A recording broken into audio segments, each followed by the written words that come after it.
अस्सलाम वालेकुम dear students. जैसा कि आपके नॉलेज में है कि हमने एक लेक्चर सीरीज स्टार्ट की हुई है, जो कि स्पेशल है लेक्चर कॉमर्स की प्रिपरेशन के लिए, सब्जेक्ट स्पेशलिस्ट कॉमर्स के लिए और लेक्चर इंस्ट्रक्टर कॉमर्स के लिए, और इस अकाउंटिंग फाइनेंस और ऑडिट से रिलेटेड जितनी भी पंजाब पब्लिक सर्विस कमीशन और फेडरल पब्लिक सर्विस कमीशन में पोस्ट आती हैं उनकी प्रिपरेशन के लिए।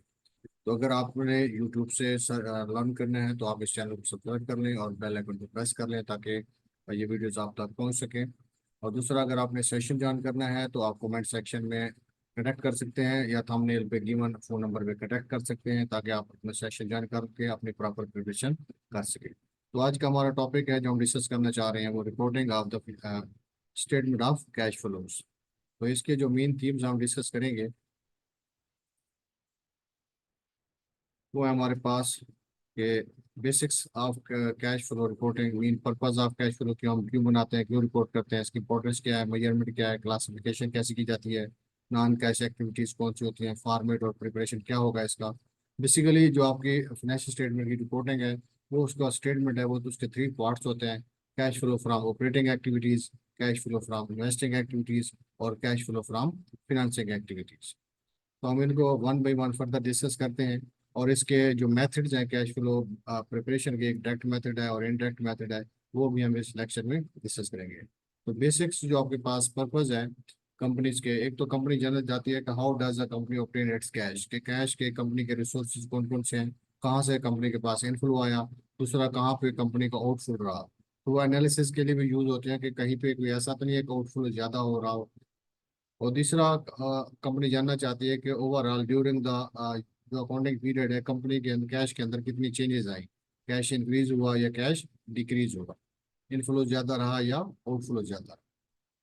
उसके बाद definitely importance of cash flow ये है कि आपको ये की एरियाज में हाईलाइट कर देती है कि कहाँ पे कंपनी को इन्वेस्ट ज़्यादा करना चाहिए, कहाँ पे कम करना चाहिए, यानी कैश से रिलेटेड कंपनी डिसीजन ले सकती है।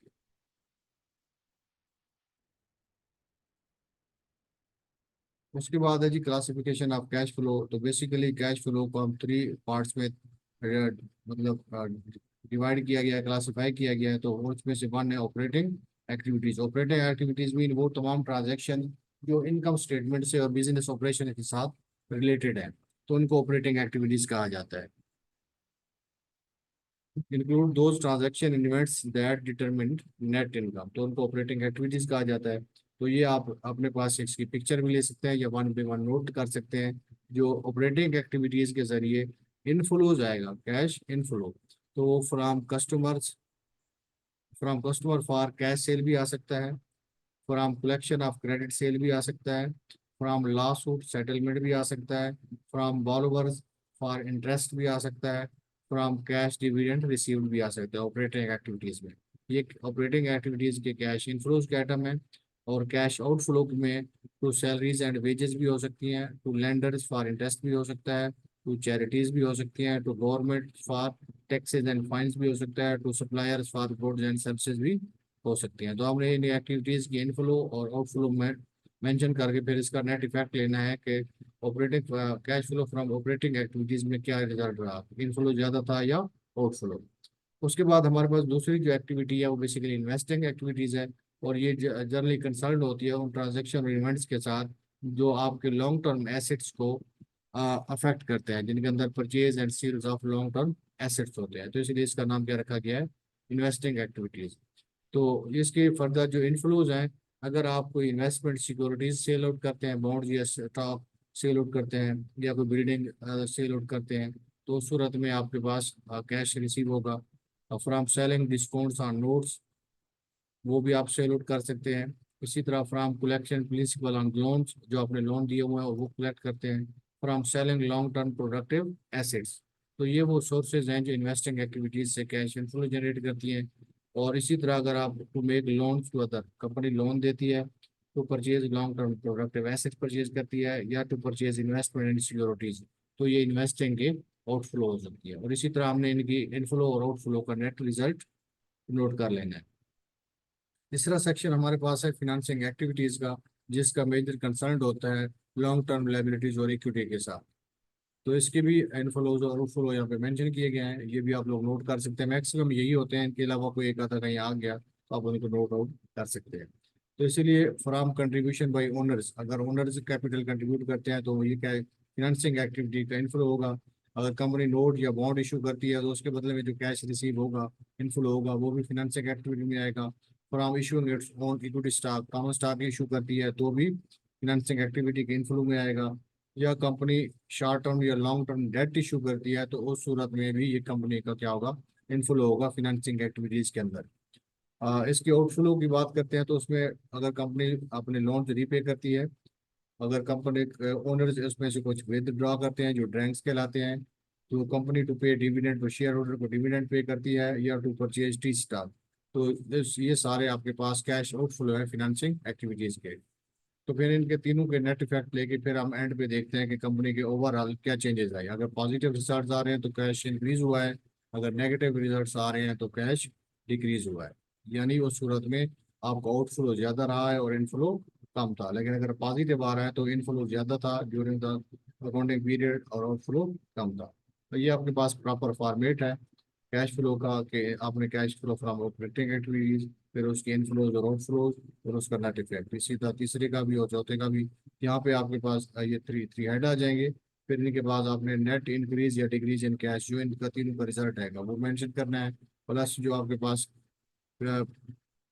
Cash equivalents balance at prior period end, यानी जो आपका ओपनिंग बैलेंस था वो यहाँ पे आपने मेंशन करना है, और उसके बाद इनको ऐड करेंगे तो ये आपके पास cash equivalents balance at current period होगा। अब ये वाला बैलेंस और जो आपकी बैलेंस शीट में क्लोजिंग बैलेंस शीट में अंदर गिवन होगा, ये दोनों सेम हो। अगर ये दोनों इक्वल हो जाते हैं तो इसका मतलब है आपके स्टेटमेंट ऑफ कैश फ्लो क्या है, करेक्ट है। अगर दोनों के अंदर डिफरेंस आ रहा होता है तो समझ लें कहीं ना कहीं पे आप मिस्टेक कर रहे हैं। तो यहाँ पे जो क्वेश्चन आता है बेसिकली, वो पार्ट्स भी पूछे जा सकते हैं कि कितने पार्ट्स हैं उस कैश फ्लो स्टेटमेंट के।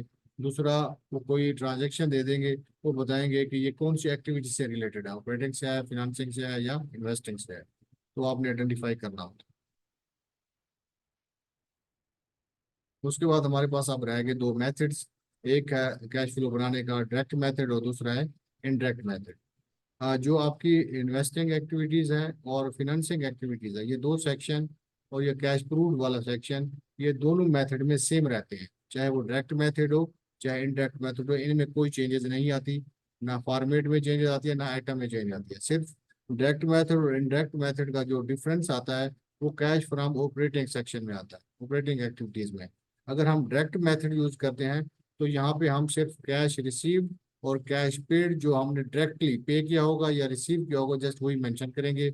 यहाँ इनकम स्टेटमेंट का कोई आइटम या बैलेंस शीट का आइटम नहीं आएगा। जैसे cash received from customer inflow हो गया, cash paid for merchandise outflow हो गया, cash paid for wages and other expense outflow हो गया, cash paid for interest outflow हो गया, cash paid for taxes outflow हो गया, और इसका नेट इफेक्ट आ गया।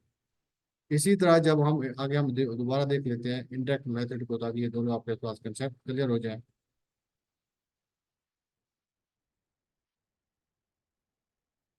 ये बेसिकली जो डिफरेंस है ऑपरेटिंग के अंदर आता है डायरेक्ट और इनडायरेक्ट का। बाकी फिनेंसिंग और जो इन्वेस्टिंग एक्टिविटीज है वो दोनों मेथड के अंदर सेम है। तो यहाँ देखें, ये है इनडायरेक्ट मेथड। इसके अंदर आप एक तो आप नेट इनकम ले लेते हैं, उसके अंदर जो आपके नॉन कैश एक्सपेंसेस होते हैं डेप्रिसिएशन वगैरह वो इनमें ऐड बैक कर देते हैं। फिर आपने मेजर जो चेंज देखनी होती है वो करंट एसेट्स और करंट लाइबिलिटीज को चेंज करना होता है। यानी ऑपरेटिंग, आप ऑपरेट जो आपके करंट एसेट्स जो वर्किंग कैपिटल है बेसिकली, उसके अंदर चेंजेस मेजर करनी होती है, उसकी चेंजेस आप यहाँ पे शो करते हैं कि एसेट इंक्रीज हुआ है या डिक्रीज हुआ है। इंक्रीज हुआ है तो यानी आउटफ्लो हुआ है, डिक्रीज हुआ है तो यानी इनफ्लो हुआ है।